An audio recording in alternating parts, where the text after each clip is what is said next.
नमस्कार दोस्तों, मेरा नाम है आदित्य द्विवेदी और आप सभी का स्वागत करता हूं मैं तेजस आईएएस एकेडमी के इस प्लेटफॉर्म पे। दोस्तों, ये जो वीडियो है ये एक्चुअली हमारे उस संस्करण का सेकंड पार्ट है, उस जो पूरी सीरीज का सेकंड पार्ट है। जो पहले पार्ट में है वो वीकली 1 से आपको यूट्यूब चैनल पे मिल जाएगा और उस वीकली 1 में हमने इस हफ्ते के जो इंपॉर्टेंट न्यूज थे मंडे, ट्यूसडे, वेडनेसडे, उसको बड़ी डिटेल में डिस्कस किया है। यूपीएससी के पॉइंट ऑफ व्यू से उसको इंटीग्रेट करते हुए डिस्कस किया है और सिर्फ हमने उस रिसोर्सेज को, मतलब वो जो पूरे न्यूज आइटम है उसको सिर्फ हिंदू और इंडियन एक्सप्रेस से ना लेते हुए जो बाकी अदर इंपॉर्टेंट सोर्सेज हैं अवेलेबल पब्लिक डोमेन में, चाहे वो इंटरनेट के हो, प्रिंट हो, स्क्रॉल हो, स्वराज हो या फिर अदर जो न्यूज़पेपर है, हिंदुस्तान टाइम्स हो, ट्रिब्यून हो, टाइम्स ऑफ इंडिया हो, इकोनॉमिक टाइम्स हो, उन सब से उठाया है। और ये इसमें भी जो आपको मटेरियल मिलेंगे वो सिर्फ उन दो न्यूज में कन्फाइंड नहीं रहेंगे, वो अदर सोर्सेज से भी निकाले गए हैं। तो दोस्तों चलिए शुरू करते हैं इस वीडियो के सेकंड पार्ट को। दोस्तों कि जैसे मैंने आपको लास्ट टाइम ही कहा था कि यूपीएससी अब सिर्फ चीजों को आइसोलेटेड मैनर में नहीं, साइलोज में क्वेश्चन नहीं पूछ रहे कि भैया ये करंट में है, मतलब ये न्यूज़पेपर में आया हुआ था, ये आपका स्टैटिक का पोर्शन है, मतलब ये आपके एनसीईआरटी में या फिर जो रेफरेंस बुक है उसमें मिलेगा। अब चीजें पहले जैसे नहीं चल रही हैं, अब चीजें काफी इंटीग्रेटेड मैनर में चल रही हैं। तो हमें भी इंटीग्रेटेड मैनर को जो है उसको अडॉप्ट करना पड़ेगा और उसके हिसाब से ही अपनी प्रिपरेशन को जारी रखनी पड़ेगी। तो दोस्तों आपके सामने ये होगा कि पहला ये है न्यूज हमारा, Kerala government to seek governor's nod again for special assembly session to discuss farmer agitation. दोस्तों आप सभी को पता है कि अभी जब मोदी गवर्नमेंट ने जो 3 लॉज हैं जो फार्म बिल से, जो फार्मर्स से रिलेटेड थे, जो पहला बिल था वो आपका एपीएमसी से रिलेटेड था, दूसरा जो बिल था वो आपके एसेंशियल कमोडिटीज एक्ट से रिलेटेड था और तीसरा आपका मॉडल कॉन्ट्रैक्ट फार्मिंग से रिलेटेड था। तो इन तीनों लॉज के इनैक्ट होने के बाद से, इन तीनों लॉज के इनैक्ट तो भी हुआ नहीं है, पास होने के बाद से इस पे काफी ज्यादा कंट्रोवर्सीज उभर के आई हैं और स्पेशली जो नॉर्दर्न पोर्शन के पंजाब और हरियाणा है वहां के जो फार्मर्स हैं इसका काफी ज्यादा रेजिस्टेंस किया है। तो खैर इस पे बहुत सारे आर्टिकल हाल के 1 महीने में आपको बहुत ज्यादा पढ़ने को मिलेंगे और मेरी कोशिश रहेगी अगर आप रिकमेंड करेंगे तो उस पे भी एक मैं वो बनाऊंगा, वीडियो बनाऊंगा जो हो सकता है 20 से 25 मिनट का हो, जिसमें हम फार्मर्स के पॉइंट ऑफ व्यू और गवर्नमेंट के पॉइंट ऑफ व्यू को भी लेके चलेंगे और साथ में जो एक यूपीएससी एस्पिरेंट से उम्मीद की जाती है एक बैलेंसिंग एक्ट की, हम उसकी भी चर्चा उसमें करेंगे। तो बहरहाल मैं वापस आता हूं उस टॉपिक पे। दोस्तों ये टॉपिक इसलिए जरूरी है क्योंकि ये सीधा सीधा आपके जीएस पेपर 2 से रिलेटेड है, पॉलिटी से रिलेटेड है और इसमें जो मेन चीज है, जो मेन प्लैंक है वो क्या है, एक तो फेडरलिज्म का क्वेश्चन यहाँ पे फिर से रेलेवेंट हो जाता है क्योंकि यहाँ पे कौन सी बॉडी के बीच तकरार आपको देखने को मिल रही है, गवर्नमेंट और गवर्नर। ठीक है, तो गवर्नमेंट और गवर्नर के बीच का जो टकरार है वो नया नहीं है, वो जहां पे भी आपको नॉन डीजीपी रूल या नॉन सेंटर रूल स्टेट मिलेंगे वहां पे ये जो फ्रिक्शन है आपको वाजिब रूप से देखने को मिलेंगे पेपर्स पे, न्यूज़पेपर्स पे। अब दोस्तों ये पूरा मामला तो हमको समझ आ गया कि फार्मर एजिटेशन पे है, लेकिन यूपीएससी के पॉइंट ऑफ व्यू से यहाँ पे जो हमें जानना है वो जानना है असेंबली सेशन के बारे में। इस असेंबली सेशन को मैं दोस्तों सेंटर में क्या अप्लाई होता है, मतलब पार्लियामेंट के लिए क्या आर्टिकल्स वो किए गए हैं मेंशन और आपके जो स्टेट लेजिस्लेचर है उसके लिए क्या आर्टिकल मेंशन किए गए हैं, मैं उस पर डायरेक्ट जो क्वेश्चन आ सकते हैं उस पर चर्चा करूंगा। तो पहले मैं चर्चा करता हूं पार्लियामेंट के हिसाब से। ठीक है दोस्तों, तो पार्लियामेंट का आर्टिकल 85 कहता है कि president has a right to call a session, मतलब वो सेशन बुला सकता है, प्रोरोगेट कर सकता है और उसको डिसॉल्व कर सकता है। मतलब आर्टिकल 85 में 3 चीजों का जिक्र है, 3 चीजों का जिक्र है। पहला सेशन को कॉल करने का, ठीक है, दूसरा सेशन को प्रोरोगेट करने का और तीसरा सेशन को डिसॉल्व करने का। तो ये 3 बेसिकली किसके पास है, आर्टिकल 85 के तहत प्रेसिडेंट के पास है। ठीक है, और आर्टिकल 85 वो किस एक्ट पे एक्ट करेगा, मतलब जो प्रेसिडेंट है आर्टिकल 85 का इस्तेमाल किस बेसिस पे करेंगे, कब करेंगे, जब आर्टिकल 74 के तहत जो काउंसिल ऑफ मिनिस्टर्स है, काउंसिल ऑफ मिनिस्टर्स जब उनको रिकमेंड करेंगे कि भैया हमको पार्लियामेंट का सेशन बुलाना है, तो उस केस में प्रेसिडेंट आर्टिकल 85 का इस्तेमाल करके सेशन को कॉल इन करेंगे। दोस्तों इसके अलावा जो एक और न्यूज काफी ज्यादा उसमें थी चर्चे में थी कि विंटर सेशन जो 2020 का है उसको कैंसिल कर दिया गया था। क्यों? Because due to corona virus. तो इसीलिए ये क्वेश्चन और ज्यादा रेलेवेंट हो जाता है। तो क्या सीखा हमने? सबसे पार्लियामेंट का हम एड्रेस कर रहे हैं, तो पार्लियामेंट में आर्टिकल 85 के तहत प्रेसिडेंट को अधिकार है कि वो सेशन को बुला सकते हैं, सेशन को प्रोरोगेट कर सकते हैं और सेशन को डिसॉल्व कर सकते हैं। दोस्तों सेशन को कॉल इन करने का तो जो चीज है वो तो हमें समझ आ गया, सिंपल सा सेंस से समझ आ गया। प्रोरोगेट करने का मतलब यह है कि मान लीजिए आपको याद होगा कि पिछला जो मॉनसून सेशन चल रहा था जिसमें ये फार्म बिल पास हुआ था, तो वो सेशन निर्धारित हुआ था सिर्फ 13 दिन के लिए, लेकिन वो सेशन 3 दिन के भीतर ही खत्म हो गया। 3 दिन के भीतर ही वो खत्म हो गया। तो सेशन अगर अपने तय टाइम से पहले खत्म हो जाता है तो उस केस में उसको प्रोरोगेट कहेंगे। अब इसके क्या आफ्टर इफेक्ट्स होते हैं, जब हम पॉलिटी पढ़ेंगे तब उसको एकदम तफसील से समझेंगे, तब उसकी गहराइयों में जाएंगे और यूपीएससी ने उससे रिलेटेड क्या क्या क्वेश्चन पूछे हैं हम उसको भी सॉल्व करेंगे। ठीक है, तो अगर मान लीजिए कोई सेशन अपने तय सीमा से पहले, तय समय से पहले खत्म हो जाता है तो उस केस में वो प्रोरोगेट होता है। और डिसॉल्व क्या होता है दोस्तों? अगर मान लीजिए मोदी गवर्नमेंट 2019 से 2024 के लिए मैंडेट में है, लेकिन अगर मोदी गवर्नमेंट 2024 के पहले अपना कार्यकाल खत्म करती है, अगर ये पर्टिकुलर गवर्नमेंट 2024 के पहले अपना कार्यकाल खत्म करती है, उस केस में डिसोल्यूशन लगेगा, उस केस में डिसॉल्व होगा। ठीक है दोस्तों, तो ये तीनों चीज अलग अलग मायने से हमारे कॉन्स्टिट्यूशन में जिक्र है। अब ये पर्टिकुलर न्यूज के हिसाब से क्या क्वेश्चन बन सकता है? तो इस पर्टिकुलर न्यूज के हिसाब से तो एक ये क्वेश्चन बन सकता है, लेकिन हमारे कॉन्स्टिट्यूशन में स्टेट लेजिस्लेचर के लिए भी आर्टिकल मेंशन किए हैं। वो आर्टिकल कौन सा है दोस्तों? वो है दोस्तों आर्टिकल आपका 174। 174 के तहत यहां पे गवर्नर को अधिकार दिया गया है कि वो सेशन को कॉल इन कर सकता है, सेशन को प्रोरोगेट कर सकता है और सेशन को डिसॉल्व कर सकता है। ठीक है, और ये आर्टिकल 174 वो किसके तहत बुलाएगा? वो आर्टिकल 163 के तहत। लेकिन दोस्तों यहां पे क्या होता है पता है? आर्टिकल 163 उतना इफेक्टिव नहीं है जितना आर्टिकल 74 है। इसका कारण क्या है पता है? इसका कारण है आपका अमेंडमेंट 42। अब इस पे भी हम लोग चर्चा करेंगे, लेकिन आप ये ध्यान रखिएगा कि जितना आर्टिकल 74 स्ट्रांग है उतना आर्टिकल आपका 163 स्ट्रांग नहीं है, बिकॉज ऑफ द अमेंडमेंट 42। अब ये अपन थोड़ा ज्यादा पॉलिटी के उसमें ना जाके यहीं तक चीजों को सीमित रखते हैं और बाकी की चर्चा हम जब पॉलिटी की क्लास करेंगे उसमें करेंगे। तो ये पूरी चीजें थी। ठीक है दोस्तों, आगे बढ़ते हैं। दोस्तों जो अगला क्वेश्चन है वो आपका आया, Tamil Nadu government gives go head for jallikattu. दोस्तों जो जल्लीकट्टू वाले इश्यू है ये आपके जीएस पेपर 1 कल्चर से आ सकता है, आर्ट एंड कल्चर से रिलेटेड आ सकता है, सोसाइटी आर्ट एंड कल्चर से रिलेटेड आ सकता है। उसके बाद जल्लीकट्टू करंट अफेयर में इसलिए भी आ सकता है क्योंकि इसके हाल के 2016 के बाद से इस पे काफी ज्यादा कंट्रोवर्सीज हुई हैं। जब आपको याद होगा 2016-17 में इस पे सुप्रीम कोर्ट ऑफ इंडिया ने ये जो ऑर्डर दिया था इसको बैन करने का, इसके बाद काफी ज्यादा इस पे हाय तौबा मची थी। ठीक है, उसके बाद अभी हाल में इस साल का जो हमारा ऑस्कर नॉमिनेशन है, गवर्नमेंट ने जो ऑस्कर नॉमिनेशन किया है इंडिया का, वो पिक्चर जल्लीकट्टू को किया है, तो ऑस्कर नॉमिनेशन भी है इस साल।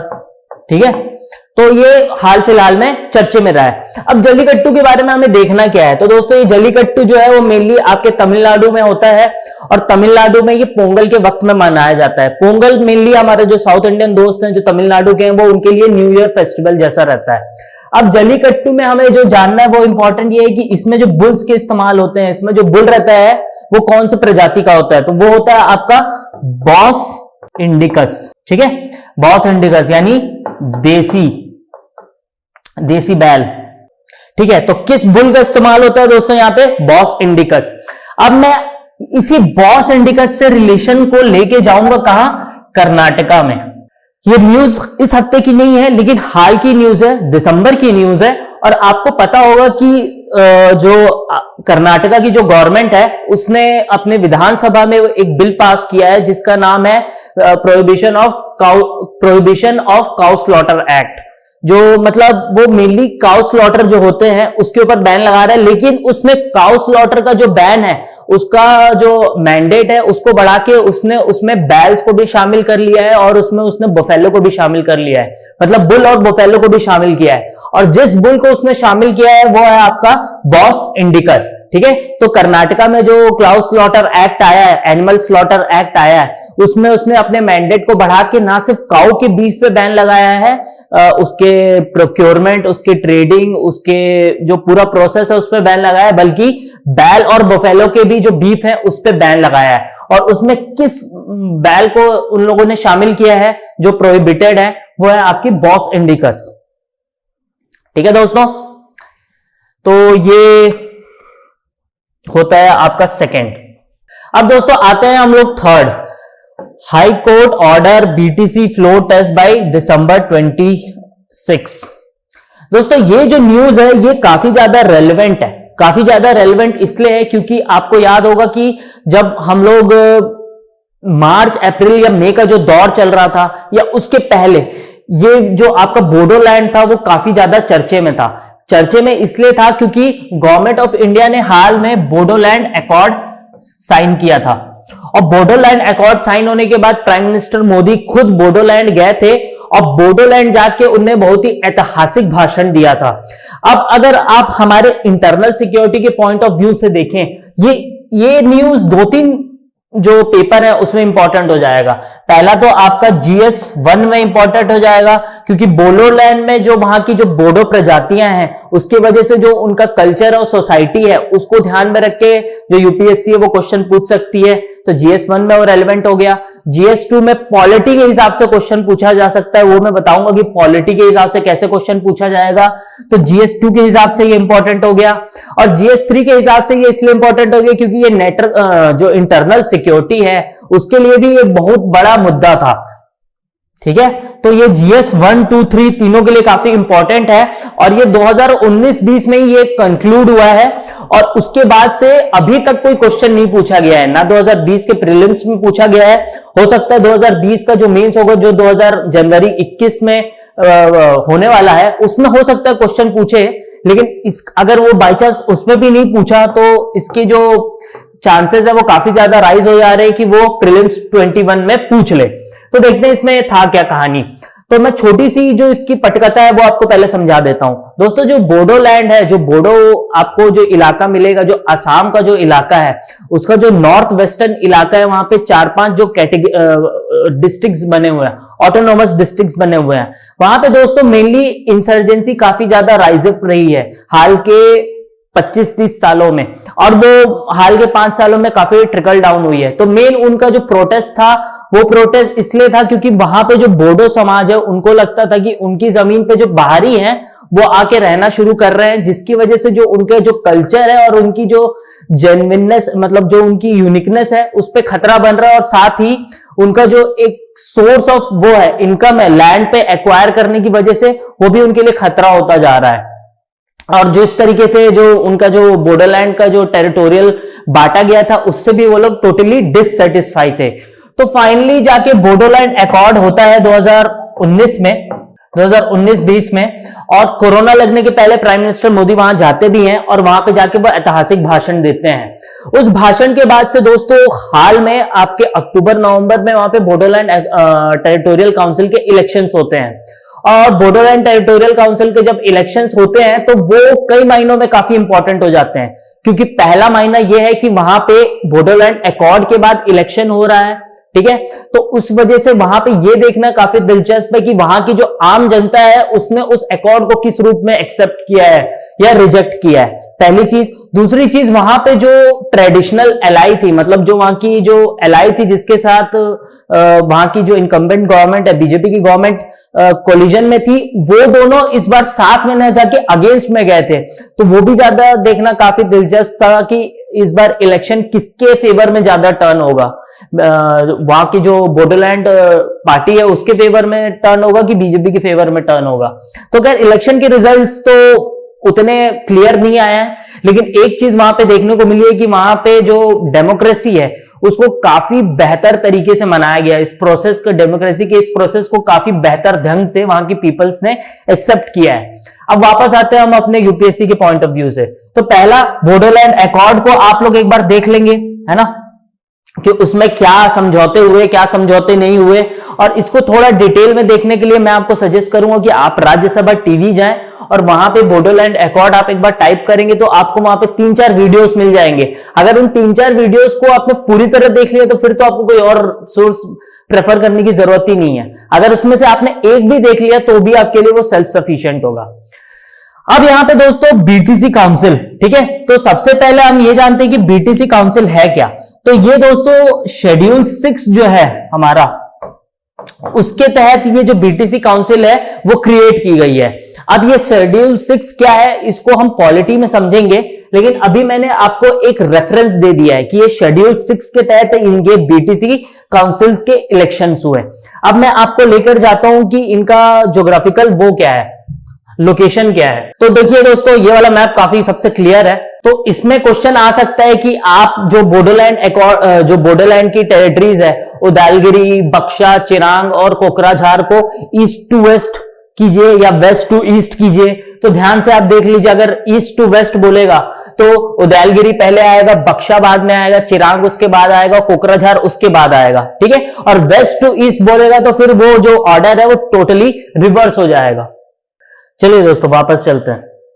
दोस्तों इसके बाद ये जो हमारे लिए न्यूज आ रही है, ये हमारे GS 3 के लिए तो इंपॉर्टेंट है ही, GS 2 के लिए भी काफी इंपॉर्टेंट है।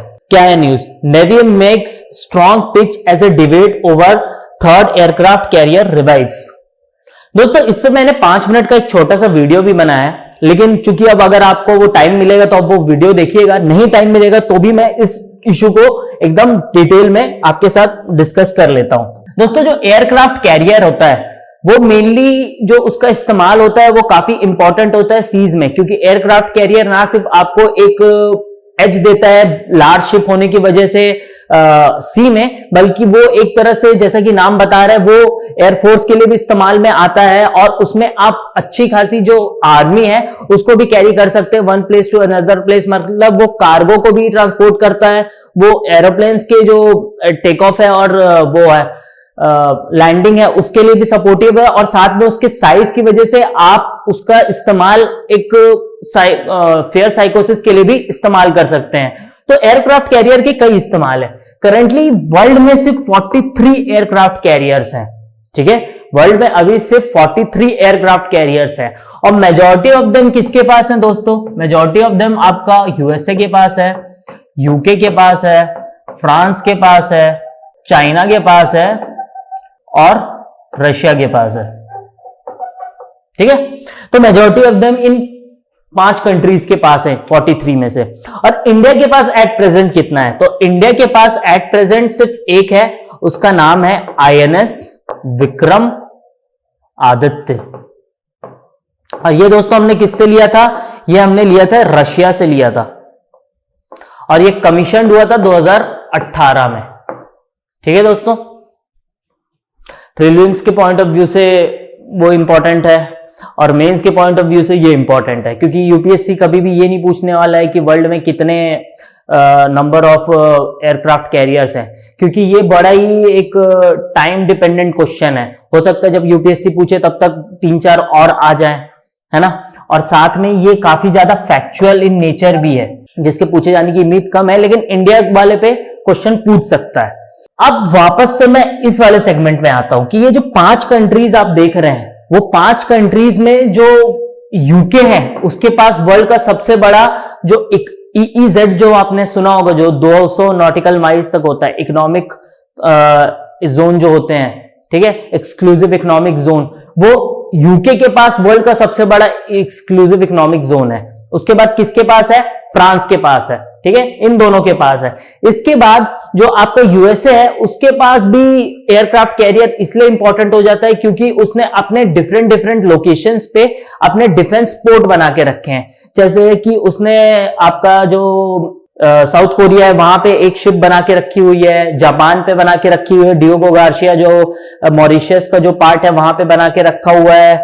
उसके बाद फिर अगर आप ऊपर जाएंगे तो बाल्टिक सीज के पास उसका है, बैल्कन सी जो है वहां पे भी है उसका। तो मतलब यूएसए अपने डोमिनेंस को कैसे बरकरार रखता है, वो अपने डोमिनेंस को एयरक्राफ्ट कैरियर्स डिफरेंट लोकेशंस जो उसके स्टैटिक जियोपॉलिटिक्स के पॉइंट ऑफ व्यू से इंपॉर्टेंट है वहां पे वो डिप्लॉय करके रखता है। उसके बाद रशिया यहां पे क्यों इतना ज्यादा एयरक्राफ्ट कैरियर्स में अपना दिमाग लगा रहा है? अभी करंटली उसके पास 5 एयरक्राफ्ट कैरियर्स हैं, जिसमें से 4 उसने रशिया से उठाए, क्योंकि चाइना एक बट नेचुरल राइजिंग पावर है। और हो सकता है कि जैसे कि कल मैंने एक रिपोर्ट पढ़ रहा था, वो रिपोर्ट थिंक टैंक थी यूके की, यूनाइटेड किंगडम की, उसने कहा है कि 2028 तक चाइना यूएसए को ओवरटेक करेगा इन टर्म्स ऑफ जीडीपी। मतलब 2028 तक चाइना वर्ल्ड की नंबर 1 जीडीपी पावर हो जाएगा, वर्ल्ड की नंबर 1 इकोनॉमिक पावर हो जाएगा।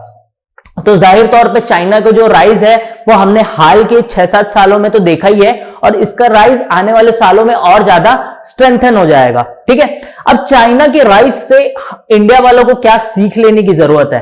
तो पहली चीज ये जो पॉजिटिव सेंस में वो तो ये है कि हमारे और चाइना के बीच जो एक नेचुरल कॉम्पिटिशन है जो अच्छे मोटिव से है, वो तो होना ही चाहिए कि भैया अगर मान लीजिए उसके पास 4 एयरक्राफ्ट कैरियर हैं तो हमारे यहां भी 4 नहीं तो कम से कम 2 तो होने ही चाहिए। ठीक है, वो किसी डर से नहीं बल्कि कंपटीशन से, क्योंकि एयरक्राफ्ट कैरियर सिर्फ आपको डिफेंस पावर ही नहीं देता, इकोनॉमिक पावर भी देता है। ठीक है, मैं इसको और डिटेल में चर्चा करूंगा। तो और फिर चाइना के साथ आपको मैंने जैसे कल के वीडियो में भी बताया था कि जो हमारे एक्स फाइनेंस सेक्रेटरी हैं, ठीक है, श्याम सरन जी, उनने एक काफी अच्छा आर्टिकल लिखा था इंडियन एक्सप्रेस में। उस आर्टिकल का नाम था the new league of Nations. अब दोस्तों आप में से जितनों को पता होगा लीग ऑफ नेशंस क्या है, उनके लिए अच्छी बात है। जिनको नहीं पता उनको मैं बता दूं कि लीग ऑफ नेशंस प्रिकर्सर है, मतलब उसका पूर्व रूप है। किसका? यूनाइटेड नेशंस का पूर्व रूप है। 1919 में जब वर्ल्ड वॉर 1 खत्म हुआ था और ट्रीटी ऑफ वर्सैली हुआ था, उसके तहत लीग ऑफ नेशंस बने थे। लीग ऑफ नेशन का जो ऑर्गेनाइजेशन बना था दोस्तों वो काफी ही लूज इन मैनर था, काफी ही उसका जो स्ट्रक्चर था काफी ही वीक था, जिसकी वजह से वो ना हिटलर के राइज को रोक पाया, ना उसके बाद होने वाले वॉर को रोक पाया, और अल्टीमेटली वो वॉर्स जाके कन्वर्ट हो गए किसमें? वर्ल्ड वॉर 2 में। तो श्याम सरन जी ने उसी के बेसिस पे ये लिखा था। उन्होंने कहा था कि अब जो एग्जिस्टिंग आपकी जितनी भी मल्टीलैटरल इंस्टीट्यूशंस हैं वो कमजोर होना शुरू हो चुकी हैं, और उनके कमजोर होने से अब एक चीज आप नहीं टाल सकते। और मैं अपने एक्स प्राइम मिनिस्टर प्रधानमंत्री जो थे मनमोहन सिंह, उनकी भाषा में बोलूं तो nobody can avoid the things to be happen whose time has come. मतलब आप उस चीज, उस होने को नहीं टाल सकते जिसका समय आ चुका है। तो श्याम सरन जी ने भी यही कहा कि जितने भी वर्ल्ड वॉर 2 के बाद से बने हुए इंस्टीट्यूशंस हैं, चाहे वो आपके वर्ल्ड बैंक हो, आईएमएफ हो, यूएन हो, आईएलओ हो, आईएलओ तो खैर वर्ल्ड वॉर 1 के बाद से भी है, लेकिन वर्ल्ड वॉर 2 के बाद से भी उसको काफी प्रासंगिकता मिली हुई है। डब्ल्यूटीओ हो, अब ये धीरे धीरे कमजोर होना शुरू हो चुके हैं। अब आप इनके डाउनफॉल को नहीं रोक सकते, और बट नेचुरल जब ये जो एग्जिस्टिंग सिस्टम गिरेंगे तो एक वैक्यूम क्रिएट करेंगे, और उस वैक्यूम में एक नया स्ट्रक्चर क्रिएट होगा जो कि आज के जैसा स्ट्रांग भले ना हो, लेकिन उसका आना तय है। और उसको कमांड कौन करेगा? उसको कमांड चाइना करेगा। तो अब क्वेश्चन ये उठता है कि अगर चाइना उसको कमांड करेगा तो इंडिया के लिए क्या पॉसिबिलिटी उभरती है? तो उन्होंने कहा कि अगर चाइना का राइज हो रहा है तो बट नेचुरली वो इंडिया के जो स्ट्रेचर है उसको भी एलिवेट करेगा। 2 कारणों से, क्योंकि पहली बात इंडिया और चाइना एक तो सिविलाइजेशनल वो है, कंट्रीज हैं, पहला कारण। दूसरा कारण ये है कि दोनों नेबर हैं, एकदम नेक्स्ट नेबर है, दूसरा कारण। और तीसरा कारण ये है कि चाइना और इंडिया की अगर आप साइज देखें और ज्योग्राफी मतलब पॉपुलेशन वो देखें, साइज देखें, तो वही एक दूसरी कंट्री बनती है जो चाइना को कंपीट कर सकती है। उसके बाद और भी टर्म्स थे, उसका मैं चर्चा बाद में करूंगा। तो मैंने जैसे कि बताया कि अगर चाइना इतना फोकस कर रहा है एयरक्राफ्ट कैरियर्स पे, तो फिर जाहिर तौर पे ये हमारे लिए और ज्यादा मैंडेटरी हो जाता है कि हम भी अपने एयरक्राफ्ट कैरियर्स पे फोकस करें। अब इस न्यूज में हुआ क्या है कि करंटली हमारे पास सिर्फ एक ही फंक्शनल एयरक्राफ्ट कैरियर है जो कि विक्रमादित्य है, और दूसरा जो है वो हमने कोचिन शिपयार्ड को दे दिया है बनने के लिए। कोचिन शिपयार्ड जिसको बना रहा है वो होगा आपका आईएनएस विराट। दोस्तों जो आईएनएस विराट है, इसी के नाम से एक और आईएनएस विराट हुआ करता था, और वो हमारा इंडिया का पहला वो था, फर्स्ट एयरक्राफ्ट कैरियर था जो हमने ब्रिटेन से लिया था। और आपने देखा होगा कि जो बजाज की जो मोटरसाइकिल आती थी ना विराट करके, तो वो इसी के लोहे से बनी हुई थी। ये जो एयरक्राफ्ट कैरियर है, जब इसको डिकमीशन किया गया तो इसको फिर बाद में पिघलाया गया, और उसके लोहे को किसने खरीदा था? बजाज वाले ने खरीदा था, और उसी के लोहे से उसने जो आपका जो विक्रांत मोटरसाइकिल है वो बनाया था। ठीक है, एक छोटा सा आपके लिए ट्रिविया फैक्ट था। अब जैसे कि हमारे पास यहां पे करेंटली 2 एयरक्राफ्ट कैरियर हैं, लेकिन उसमें से भी फंक्शनल सिर्फ एक ही है और एक अभी बन रहा है। और इसको और डिटेल में समझने के लिए जो मैंने वीडियो बनाया है उसको आप देखिएगा तो आपको अच्छे से समझ आएगा। 5 मिनट का ही, ज्यादा नहीं है, मैं उस पर और ज्यादा चर्चा नहीं कर रहा हूं क्योंकि वो ऑलरेडी वो जो सोर्स है, मतलब वो जो फैक्ट्स हैं वो ऑलरेडी एक वीडियो में इन्वॉल्व है, तो बेहतर होगा कि हम दूसरे वीडियो की तरफ बढ़े। दोस्तों जो अगली खबर है वो है army chief review situation at LAC. ये सबसे इंपॉर्टेंट न्यूज है मेरे हिसाब से पूरे इस वीक के। तिब्बत बिल के बाद से ये हमारे लिए सबसे इंपॉर्टेंट न्यूज है। कारण क्या है इसके इंपॉर्टेंट बताने का? इसका कारण इंपॉर्टेंट ये है कि जहां पे आर्मी चीफ ने ट्रेवल किया वो था आपका चुलशुल का इलाका। चुलशुल का इलाका। अब दोस्तों ये जो चुलशुल है वो आपको मैप के थ्रू मैं दिखाता हूं, उसके बाद फिर मैं इसकी जो कहानी है वो भी आपको समझाऊंगा। दोस्तों ये वो इलाका है, दोस्तों ये वो इलाका है जहां पे हमारे जो आर्मी चीफ है नरावने साहब वो गए हुए थे। ठीक है, और ये जो चुलशुल का इलाका है वो देखिए पैंगोंग लेक से कितना पास में है। ठीक है, पैंगोंग लेक से वो कितना पास है, और ये जो इलाका आपको दिख रहा है, ठीक है, ये है आपका पैंगुर गैप। ठीक है, अब इस चीज को समझने के लिए ये कितना इंपॉर्टेंट है, यहां पे ही है आपका रेजांगला जहां पे उन्होंने विजिट किया था। तो ये हमारे लिए स्ट्रेटेजिकली आज के पॉइंट ऑफ व्यू से बहुत इंपॉर्टेंट है। ठीक है, तो मैप के जरिए मैंने आपको समझाया कि वो कहां गए थे, चुलशुल गए थे, रेजांगला भी गए थे, और ये कहां पे है आपका पैंगोंग के पास है, और ये आपके स्पेंगुर गैप के भी पास है। तो पैंगोंग से तो आप वाकिफ होंगे। अब रेजांगला का क्या हिसाब है? तो दोस्तों जो रेजांगला है उसी के जरिए आपने हाल में सुना होगा कि जब स्पेशल फ्रंटियर फोर्स, जो हमारी स्पेशल फ्रंटियर फोर्स है जो कि मेनली उसमें तिब्बतन्स लोग हैं, उसने क्या किया था, हाल में काला टॉप को कैप्चर करने गए थे। उसके बाद हमने अपने जो एलएसी का जो मार्क है उसको क्रॉस करके 60 डिफरेंट लोकेशंस पे कैप्चर किया था। उस 60 डिफरेंट लोकेशन पे कैप्चर करने की वजह से हमें क्या मिला, एक एडवांटेज मिला कंपेयर टू चाइना, जो कि चाइना यहाँ के साउदर्न इलाके में बैठा हुआ था। ठीक है, तो उसके वजह से हमें ये एडवांटेज मिला। और दोस्तों जो अभी स्टैंड ऑफ चल रहा है वो एग्जैक्टली इसी लोकेशंस पे चल रहा है, वो पैंगोंग लेक के किनारे चल रहा है, और ये जहां पे हमारे आर्मी चीफ होकर आए चुलशुल के इलाके में, वहां पे चल रहा है। अब दोस्तों ये जो स्पेंगुर गैप है वो क्यों जो आपका चाइना है उसके लिए सॉफ्ट बेली है, क्योंकि दोस्तों यहां पे ही एक लौता एक ऐसा जगह है जहां पे ये गैप है। स्पेंगुर का जो गैप है, जो 2 पहाड़ियों के बीच में एक पर्टिकुलर इलाका इतना ज्यादा गहरा है, मतलब इतना पिवटल है कि उसी के थ्रू अगर गवर्नमेंट, अगर हमारी आर्मी चाहे तो उसके थ्रू वहां से एंटर करके वो चाइना में एंट्री कर सकती है। मतलब समझ रहे हैं, ये इस इलाके से ही आप चाइना में एंटर कर सकते हैं, क्योंकि बाकी यहां पे जितने भी हैं वो वहां पे पठार हैं, और पठार की वजह से आप अपने हैवी व्हीकल्स और जो वेपन्स हैं और जो बड़ी बड़ी आपकी ट्रूप्स हैं उसको मूव नहीं करा सकते। तो ये इसलिए और ज्यादा सेंसिटिव इलाका हो जाता है। और इसको अगर आपको और अच्छे से समझना है तो फिर मैं आपको कट द क्लटर फिर से रिकमेंड करूंगा कि आप एक बार कट द क्लटर इस पे देख लीजिए, स्पेंगुर गैप वाले पे देख लीजिए। मेरे हिसाब से वो सितंबर के आसपास का होगा, जब आप टाइप करेंगे तो आपको मिल जाएगा। तो वहां पे उन्होंने बहुत ही ज्यादा डिटेल मैनर में उसको समझाया, मैपिंग के थ्रू समझाया है, जिसमें उन्होंने जो आपका चुलशुल है उस इलाके को समझाया, रेजिंगला है उस इलाके को समझाया, फिर स्पैंगोर गैप है उस इलाके को समझाया। और दोस्तों ये जो चुलशुल है ये हमारे लिए इसलिए इंपॉर्टेंट है कि अगर कल गलती से हमने चुलशुल पे अपना कंट्रोल खोते हैं तो उस केस में हो सकता है कि हमें लेह और मनाली से भी जो हमारा कंट्रोल है, जो हमारा वो खतरे में आ जाए। तो इसलिए चुलशुल का इलाका काफी ज्यादा सेंसिटिव है, क्योंकि ये सीधा सीधा हिमाचल से लग रहा है और हिमाचल से अगर वो आते हैं तो हमारे जो फर्दर जो हमारी टेरिटोरियल इंटीग्रिटी है वो खतरे में आ सकती है। इसलिए ये इलाका हमारे लिए भी उतना ही इंपॉर्टेंट है जितना इंपॉर्टेंट चाइना के लिए है। ठीक है दोस्तों। अब दोस्तों ये वाला है आपका cabinet approves merger of 4 film and media units. कई लोगों के हिसाब से ये उतनी इंपॉर्टेंट न्यूज नहीं है यूपीएससी के पॉइंट ऑफ व्यू से जितनी होनी चाहिए, लेकिन मेरा मानना है कि हमें हर वो छोटी से छोटी बड़ी से बड़ी न्यूज पे नजर रखनी चाहिए।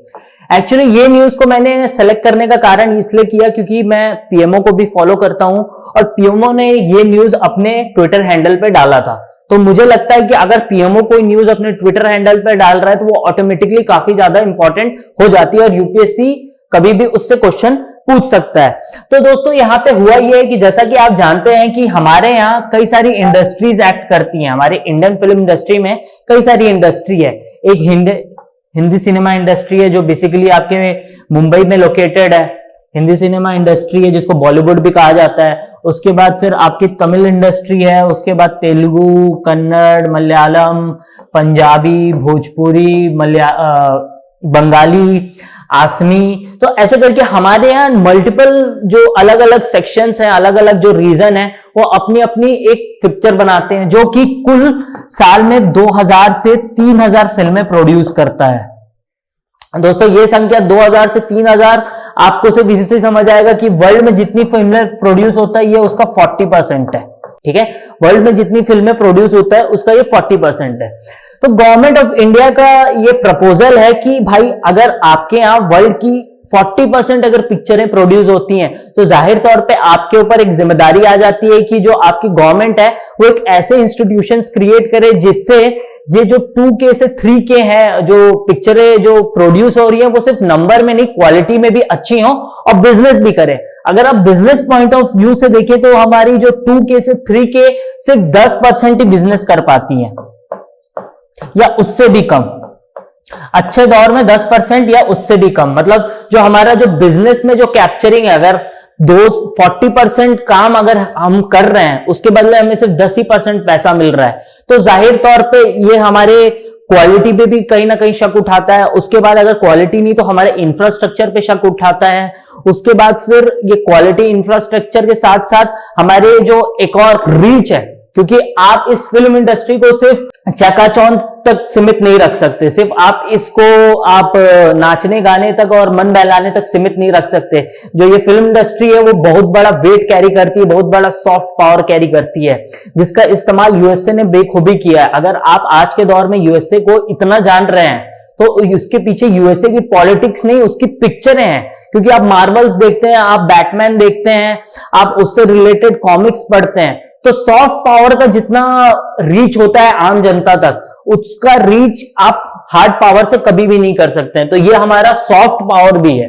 ठीक है दोस्तों, तो ये फिर से पेपर GS1 के हिसाब से इंपॉर्टेंट हो जा रहा है। ठीक है, मैं इसको डॉट्स में कनेक्टेड कर रहा हूं। पहला मैंने क्या कहा कि हमारे यहाँ वर्ल्ड की 40% पिक्चरें प्रोड्यूस होती हैं, लेकिन जो हमारा मार्केट शेयर है वो सिर्फ 10% का है। ठीक है, दूसरी चीज कि आप सिर्फ इसको इंटरटेनमेंट या फिर इसको सिर्फ फैशन तक सीमित नहीं रख सकते। इसका जो रीच है वो सॉफ्ट पावर के रूप में हमें काफी ज्यादा एक एक्स्ट्रा लीवे देता है। अगर आप जाएंगे जितनी भी गल्फ कंट्रीज हैं या फिर जो सेंट्रल एशियाज हैं या फिर हमारे जो वेस्ट में है पाकिस्तान, अफगानिस्तान, वहां पे आपको मिलेगा कि हमारे यहाँ के जो फिल्म स्टार है सलमान खान, शाहरुख खान, अमिताभ बच्चन, अक्षय कुमार, ये एक्सट्रीमली पॉपुलर है, एक्सट्रीमली पॉपुलर है। जबकि मजे की बात यह होगी कि इनको पता भी नहीं होगी कि कौन सी कंट्री कहां पे है, लेकिन उसके बाद भी वो पॉपुलर है। क्यों? क्योंकि ये सॉफ्ट पावर के रूप में वहां काम कर रहा है। और किसी शायर ने कहा है कि भैया जो काम आपका जो कलाकार कर सकता है, जो कलाकार की जो शक्ति है वैसी शक्ति किसी भी जो अदर प्रोफेशन है उसके पास नहीं होती है। इसलिए कलाकार की शक्ति को हमेशा अप रखा जाता है, किससे? अदर जितनी भी मटेरियलिस्टिक शक्ति होती है, क्योंकि जो कलाकार है वो मटेरियल से ऊपर हटके वो स्पिरिचुअलिज्म के पास जाके चीजों से काम करता है। बहरहाल एथिक्स से बाहर आता हूं मैं, फिर से इस क्वेश्चन में आता हूं। तो गवर्नमेंट ऑफ इंडिया ने 4 इंस्टीट्यूशंस को कनेक्ट किया है। 4 इंस्टीट्यूशंस कौन कौन से हैं, इसके लिए मैं 1 मिनट नोट करके रखा हूं, दिखा रहा हूं। तो दोस्तों पहला इंस्टीट्यूशन है यहाँ पे फिल्म डिवीजन, ठीक है। दूसरा है आपका डायरेक्टरेट ऑफ फिल्म फेस्टिवल। इसके बाद अगला है national film archive of India. मैं 1, 2, 3 और इसको 4 कर रहा हूं, जो कि है आपका चिल्ड्रन फिल्म सोसाइटी। ठीक है दोस्तों, तो कौन कौन से 4 इसको मर्ज किया इनने यूनिट्स को? पहला फिल्म डिवीजन को इनने मर्ज किया, दूसरा डायरेक्टरेट ऑफ फिल्म फेस्टिवल को मर्ज किया, उसके बाद इनने national film archive of India को मर्ज किया, उसके बाद चिल्ड्रन फिल्म सोसाइटी को मर्ज किया। दोस्तों आपको पता होगा कि नहीं होगा मेरे को पता नहीं, लेकिन मैं जब छोटा था, जब क्लास 2-3 में था, तो हमें हर संडे या ऑल्टरनेटिव संडे को 1-2 पिक्चर दिखाने ले जाया करते थे। तो वो जो पिक्चर प्रोड्यूस करता था वो चिल्ड्रन फिल्म सोसाइटी की तरफ से किया जाता था। उसमें मतलब भारत के छोटे जो बाल कलाकार हैं वो परफॉर्म करते थे, और वो किसी सोसाइटल मैसेज, जो मॉरल मैसेज है, उस पर वो पिक्चर आधारित होती थी, आधा घंटा 1 घंटा की। मैं जब छोटा था, मैं सेक्टर 10 में रहता था, तो वहां पे जो टॉकीज है वहां पे लगती थी ये पिक्चर। उसके बाद दोस्तों जो नेशनल आर्काइव ऑफ इंडिया है, ये जाहिर तौर पे अपने नाम से ही पता चल जा रहा है कि ये जितनी भी पिक्चर की जो हिस्ट्रीज हैं, चाहे वो गीत संगीत और उसको जो रखने का रख रखाव है, उसका काम ये करती है। और फिल्म फेस्टिवल जो है, डायरेक्टरेट ऑफ फिल्म फेस्टिवल, जैसा गोवा फिल्म फेस्टिवल हो गई और डिफरेंट जो आपकी बंगाल में फिल्म फेस्टिवल हो गई, तो उससे ये कोऑर्डिनेट करके बनती है। ठीक है, तो कौन कब प्रोड्यूस हुआ, मेरे को उम्मीद कम है कि इस पे कोई क्वेश्चन पूछेगा, क्योंकि अगर इस पे कोई क्वेश्चन पूछता है तो ये काफी डिफिकल्ट लेवल क्वेश्चन हो जाएगा, क्योंकि इन चारों के बारे में शायद ही बहुत कम लोगों ने भारत में सुना होगा, एक्सेप्ट जो ministry of information and broadcasting में काम करते हैं वो। तो इसी के तहत मैंने आपको ये बता दिया, ये जो फैसला है वो किसके तहत लिया गया है? Ministry of information and broadcasting के तहत लिया गया। मतलब ये ministry of information and broadcasting जो आपके सिनेमा है, जो आपके जो ओटीटी प्लेटफॉर्म्स हैं और जो आपका टेलीविजन है, उसको रेगुलेट करता है। ठीक है, तो अब 1948 में आपका फिल्म डिवीजन बनता है। जस्ट फॉर नॉलेज हो नहीं, इसमें मुझे उम्मीद कम है कि इसमें कोई क्वेश्चन पूछेगा कि कौन कब स्टैब्लिश हुआ है। उसके बाद डायरेक्टरेट ऑफ फिल्म फेस्टिवल 1973 में बना है। उसके बाद दोस्तों नेशनल फिल्म आर्काइव आपका 1964 में बना है, और ये चिल्ड्रन वाला आपका 1955 में बना है। ठीक है दोस्तों, तो ये जीएस पेपर 1 के हिसाब से काफी इंपॉर्टेंट हो गया। पहले तो हमने ये समझा कि इस पूरे मूव के पीछे का क्या मोटिव था। तो इस पूरे मूव के पीछे का मोटिव ये था कि इंडिया लगभग 40% of the total film produce happen in India. दूसरा, लेकिन अभी भी जो हमारा मार्केट शेयर वो 10% ही है। तो जाहिर तौर पे मार्केट शेयर जो 10% है उसको इनहांस करने के लिए हमें अपने क्वालिटी बढ़ाने की जरूरत है। क्वालिटी बढ़ाने के साथ हमें इंफ्रास्ट्रक्चर पे काम करने की जरूरत है। और वो इंफ्रास्ट्रक्चर पे काम कैसे हो सकता है? वो इंफ्रास्ट्रक्चर पे काम आपके इन्वेस्टमेंट के थ्रू हो सकता है। और उस इन्वेस्टमेंट को बढ़ाने के लिए जो गवर्नमेंट इंस्टीट्यूशन है उसको और ज्यादा स्ट्रेंथन करने की जरूरत है। जो वो साइलोज में एक्ट कर रहे हैं उनको इंटीग्रेट करने की जरूरत है। और उसी के तहत गवर्नमेंट ऑफ इंडिया ने ये एक्शन लिया है, और उसके तहत उन्होंने 4 इंस्टीट्यूशन को एड ऑन किया है, ऐड करके एक यूनिट बनाई है। और ये एक्शन किसके तहत होगा? Ministry of information and broadcasting के तहत होगा। दोस्तों ये मेरे ख्याल से सबसे कंट्रोवर्शियल न्यूज है इस पूरे हफ्ते की। Electoral bonds, chief information commission says revealing the names of donors not in public interest violates RTI using section 8 of the RTI Act for exception। तो CIC दोस्तों क्या है? Chief information commissioner. ठीक है, ये किसके तहत आता है? RTI Act 2005 के तहत आते हैं। ठीक है, अब चीफ इलेक्शन कमिश्नर का जो रोल है, हाल के दिनों में क्या हुआ है, तो 2019 में अमेंडमेंट आता है, ठीक है, आरटीआई एक्ट में। और उस अमेंडमेंट के तहत जो चीफ इलेक्शन कमिश्नर जो अपना जो पोजीशन था वो उसको इक्वेट किया गया था आरटीआई एक्ट के तहत चीफ इलेक्शन कमिश्नर के बराबर। चीफ इंफॉर्मेशन कमिश्नर की जो पोस्ट थी, जो ताकत थी, जो पैसा जो उसको मिलता था, जो प्रिविलेज उसको मिलता था, वो चीफ इलेक्शन कमिश्नर के बराबर मिलता था। तो गवर्नमेंट ऑफ इंडिया ने उसको डिमोट कर दिया, उसको नीचे ला दिया, ठीक है। और गवर्नमेंट ऑफ इंडिया ने उस पे अपना तर्क दिया, उस पे अपना रीजन दिया कि भैया जो इलेक्शन कमीशन ऑफ इंडिया है वो कॉन्स्टिट्यूशनल बॉडी है, वेयरएज जो आपकी आरटीआई जो बन रहा है, जो आपकी सीआईसी है, वो नॉन कॉन्स्टिट्यूशनल बॉडी है। It's came into existence through statute, मतलब स्टैट्यूटरी बॉडी है एट द एंड, ठीक है। दूसरा, उसके बाद फिर यहां पे जो इनका जो टेन्योर था, जो एक सिक्योरिटी ऑफ टेन्योर था, उसको भी गवर्नमेंट ऑफ इंडिया ने घटाया था। तो इसकी दोस्तों काफी ज्यादा आलोचना हुई थी और जो क्रिटिक्स थे उनका कहना था कि गवर्नमेंट ऑफ इंडिया ने ये एक्शन इसलिए लिया है ताकि जो ट्रांसपेरेंसी है उसको और ज्यादा धुंधला किया जाए और अकाउंटेबिलिटी से गवर्नमेंट ऑफ इंडिया बचना चाह रही है, ठीक है। तो ये मैंने आपके कान में इसलिए डाल दिया क्योंकि हो सकता है कि इस पे क्वेश्चन यूपीएससी पूछे, एथिक्स के पेपर में या फिर जीएस2 के पेपर में हो सकता है पूछे, अभी तक क्वेश्चन पूछा नहीं है।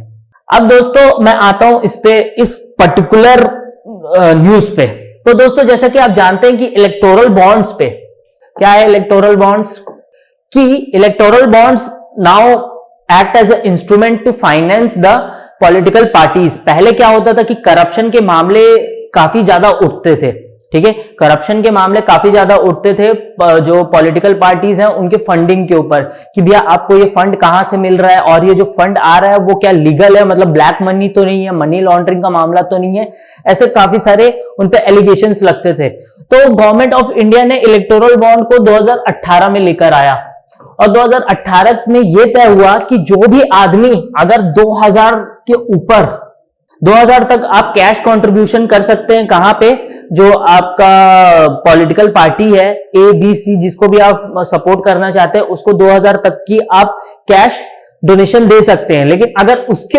ऊपर का अगर आपको डोनेशन देना है तो फिर then you have to purchase the electoral bond. और इलेक्टोरल बॉन्ड कहां मिलेंगे दोस्तों, डेजिग्नेटेड एसबीआई ब्रांचेस में, ठीक है, डेजिग्नेटेड एसबीआई ब्रांचेस में। और इसका प्रोसेस ऐसा है कि जब भी कहीं पे इलेक्शन होने वाले हो, फॉर एग्जांपल अभी बिहार में इलेक्शन होने वाले थे और बिहार में जो इलेक्शन हुए उसका मेरे को डाटा एग्जैक्टली याद नहीं है, लेकिन 300 करोड़ के आसपास का इलेक्टोरल बॉन्ड बिका। तो मतलब जहां पे भी इलेक्शन होंगे उसके पहले इलेक्टोरल बॉन्ड को ओपन किया जाएगा 15 दिन पहले, जिसके तहत जिस पार्टी को कंट्रीब्यूशन देना है वो वहां से इलेक्टोरल बॉन्ड खरीदेगा, उस पार्टी के ट्रेजरी जो मैनेजर हैं उनको देगा और फिर वो जाके इनकैश करवाएंगे, ठीक है। लेकिन खैर ये इस प्रोसेस से ज्यादा ये जो इलेक्टोरल बॉन्ड का जो स्कीम है उस पर काफी ज्यादा बवाल उठा, क्योंकि हाल के दिनों में ये देखा गया था कि जो इलेक्टोरल बॉन्ड है वो किसी एक पर्टिकुलर पार्टी के द्वारा बड़ा लार्जर चंक कवर किया जा रहा है, मतलब बड़ा जो लार्जर चंक है वो किसी एक ही पार्टी को पूरी तरह मिल रहा है, ठीक है। तो उसके बाद से इस पे काफी ज्यादा पॉलिटिकल बयानबाजी हुई, इस पे कई जो एक्सपर्ट्स हैं, इस डोमेन के जो एक्सपर्ट्स हैं उनने लिखा, कई पॉलिटिकल साइंटिस्ट ने लिखा कि भैया ये एक तरह से violation of the constitutional rights है। अब ये किस तरीके से कॉन्स्टिट्यूशनल राइट्स का वायलेशन है ये तो आपका सुप्रीम कोर्ट ऑफ इंडिया वही डिसाइड करेगा, लेकिन जो इससे जाहिर तौर पे एक अकाउंटेबिलिटी है वो क्वेश्चन में खड़ी हुई थी। क्योंकि पहली चीज कि इलेक्टोरल बॉन्ड जो बिक रहे हैं वो किसी को भी नहीं पता कि कहां से आ रहे हैं। क्यों? क्योंकि ये उस पे पहले से ही साइलेंस है, किसी का नाम डिस्क्लोज नहीं हो रहा है।